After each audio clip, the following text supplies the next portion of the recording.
বাংলাদেশে সংখ্যালঘু হিন্দুদের উপর নির্যাতন এবং ভারতের জাতীয় পতাকার অবমাননা ইত্যাদি অপ্রীতিকর ঘটনার প্রতিবাদে রবিবার সন্ধ্যায় রাজধানীর জ্যাকসন গেট এলাকায় বাংলাদেশের অন্তর্বর্তীকালীন সরকারের প্রধান ইউনূসের কুশপুত্তলিকা দাহ করা হয়।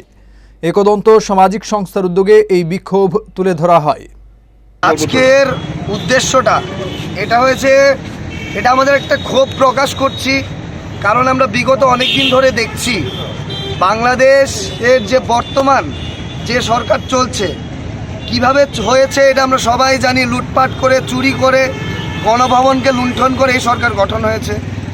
তারপর যেভাবে প্রতিনিয়ত সংখ্যালঘু হিন্দুদের উপর অত্যাচার, মোহাম্মদ ইউনূস, সাজ্জিদ আলম এই দুজনের দ্বারা যেভাবে আরও অনেকে আছে যারা মানে সংখ্যালঘুদের উপর যেভাবে অত্যাচার হচ্ছে, এবং সবচেয়ে যেটা জঘন্যতম বিষয়, আমাদের ভারতবর্ষের পতাকাকে ওরা ইউনিভার্সিটির সামনে পাপুসের মতো পেতে রেখেছে, যেন সবাই ওটার ওপর পা দিয়ে ইউনিভার্সিটিতে প্রবেশ করতে চায়।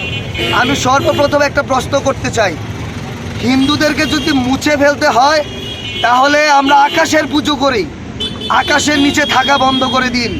আমরা মাটির পুজো করি, মাটিতে মৃত্যুর পরে মুসলমানরা যখন কবর দেয় মাটিতে কবর দেওয়া বন্ধ করে দিন। আমরা অগ্নিদেবের পুজো করি, রান্নাঘরে আগুন জ্বালানো বন্ধ করে দিন।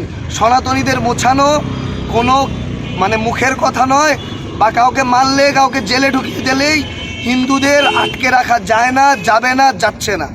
আর দ্বিতীয় কথা, মুসলমানরা যখন সেজদা করে সেই ভারতের মাটির মধ্যে, ভারতবর্ষে যখন করে পতাকার মধ্যে কপালটা লাগে।